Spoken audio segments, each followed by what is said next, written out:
I lift my head, blinded by the sky.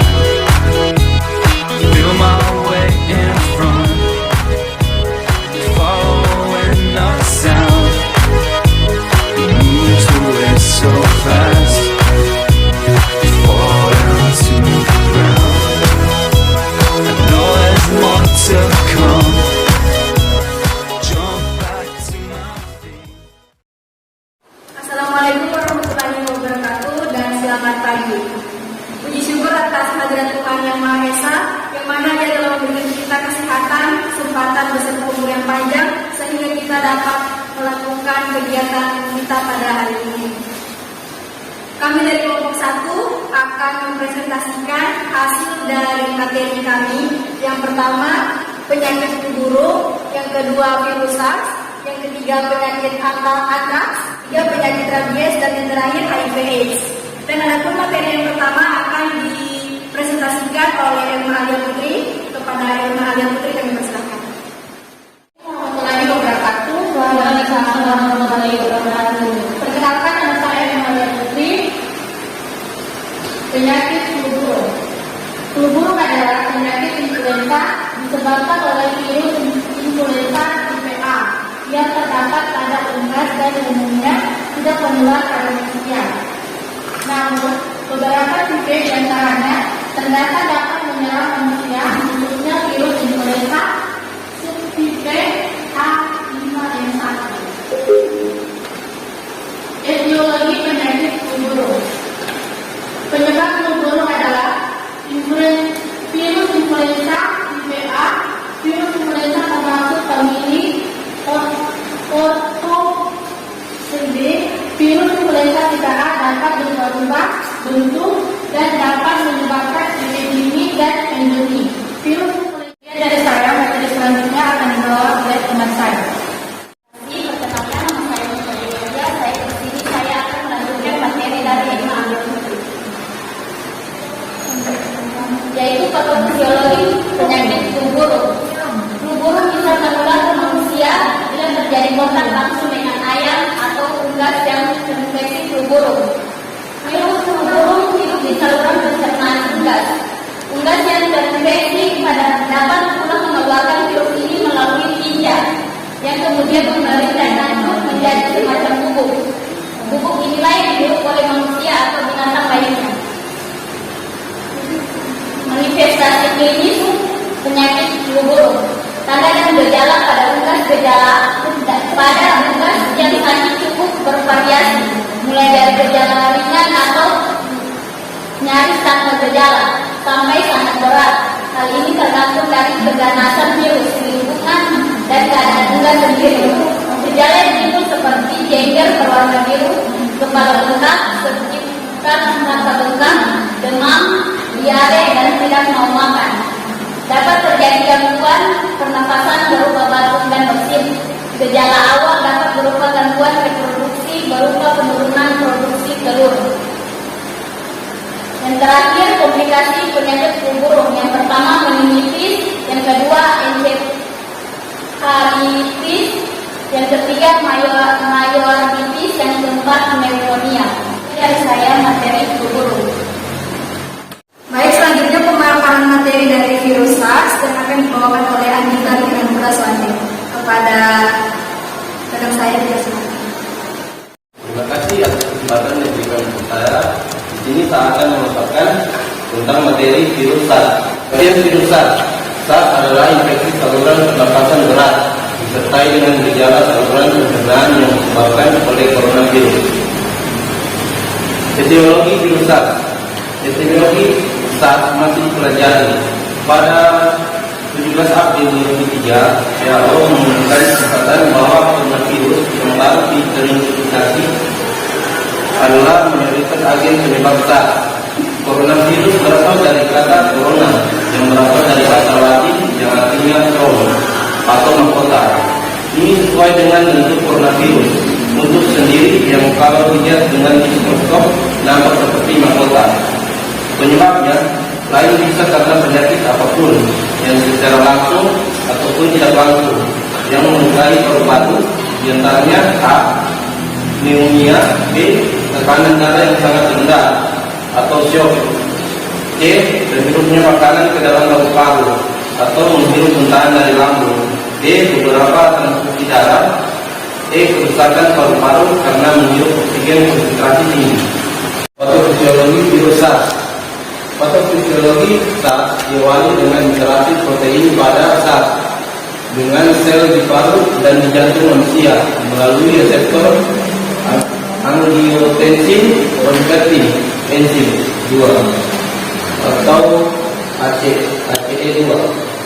Setelah memasuki sel manusia, enfolding genome akan terjadi untuk memfasilitasi ekspresi gen yang membantu adaptasi virus dalam tubuh inang dan mengaktifasi jalur inflamasi. Sekian dari saya, dan akan dilanjutkan oleh teman saya. Terima kasih atas kesempatan yang diberikan kepada saya. Perkenalkan, nama saya Nadia. Di sini saya akan menjelaskan tentang penularan virus SARS.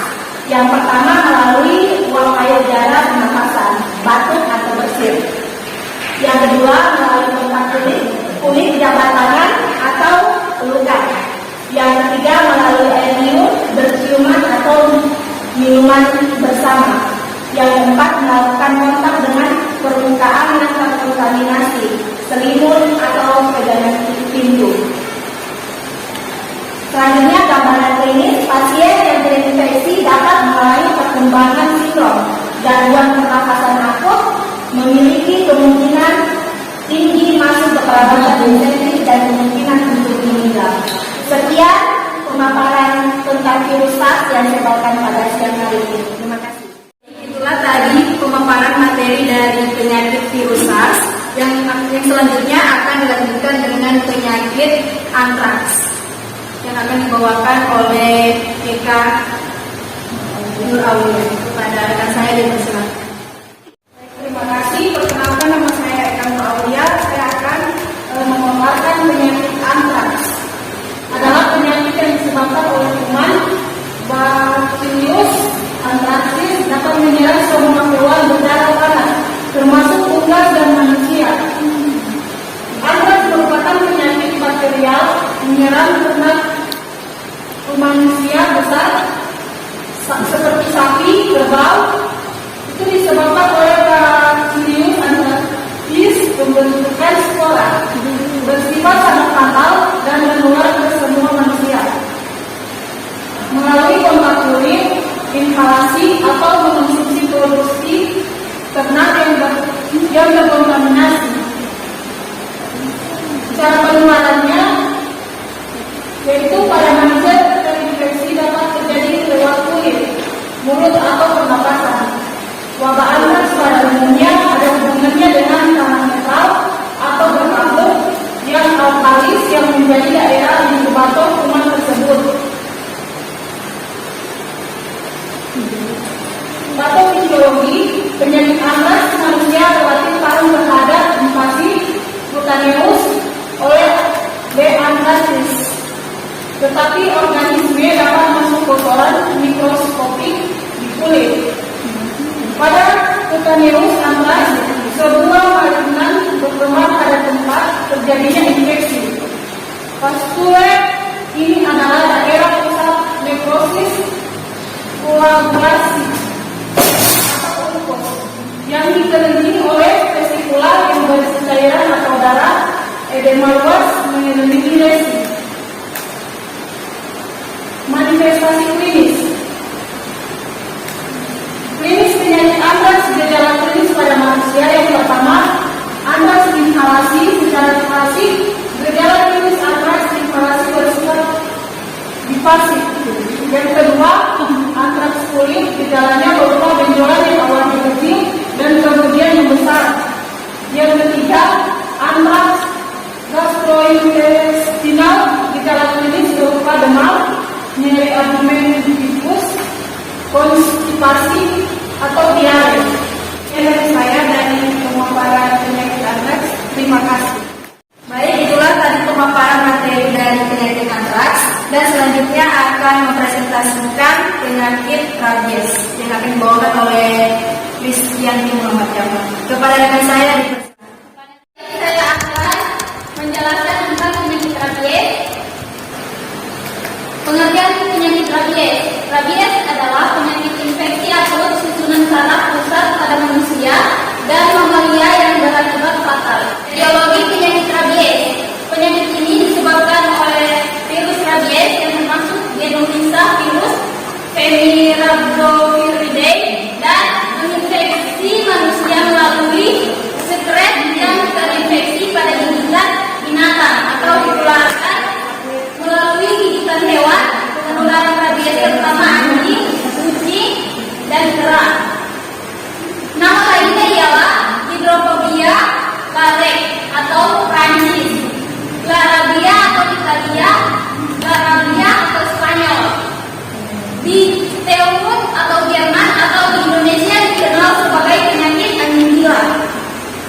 dan paling lama 1 tahun.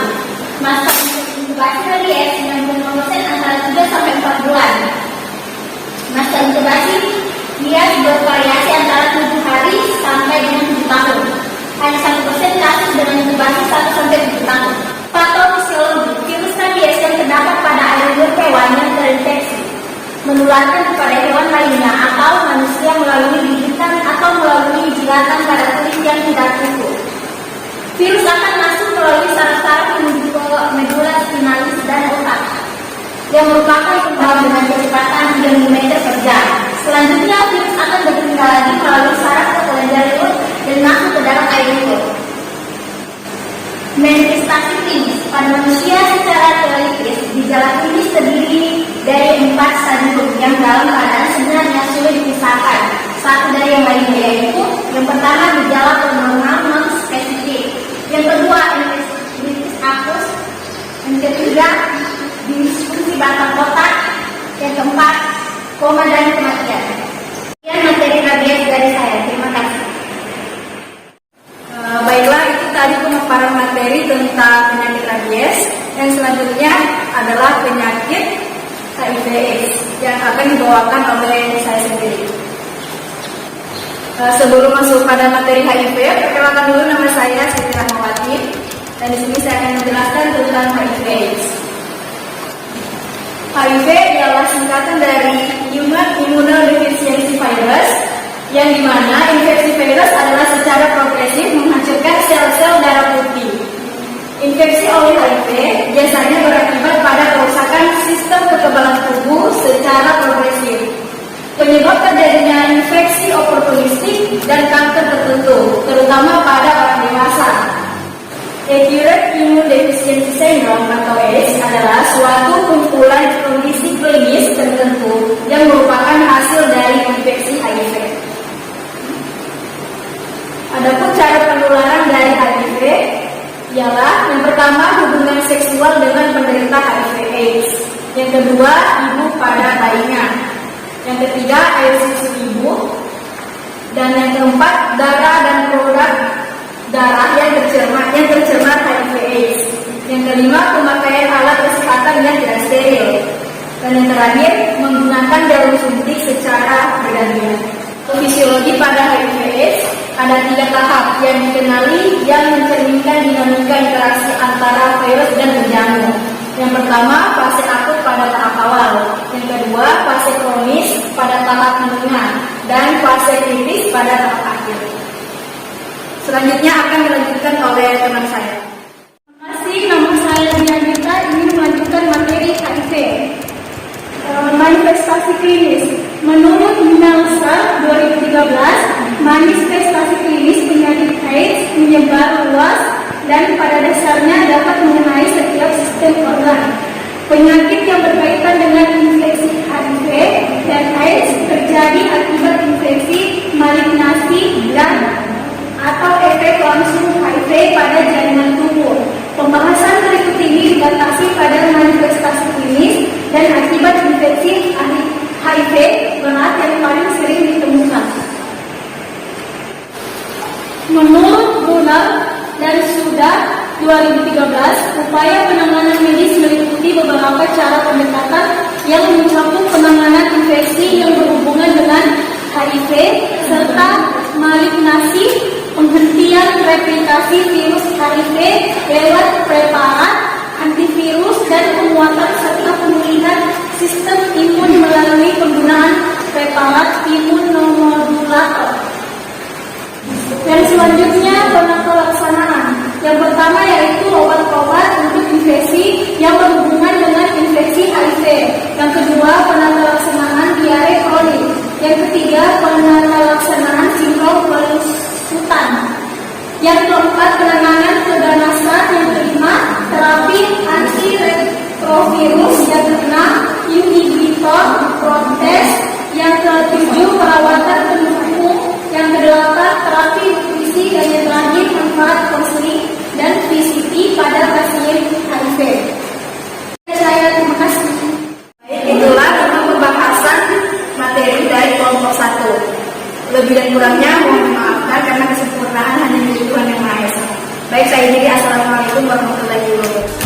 Now I wanna do it up, so bad. Party it up, so bad. Spend it up, so bad. So the whole world knows my love for you is so bad. My heart is so bad. My love is so bad. For you. Now once I girl like you, I don't care who passes my way.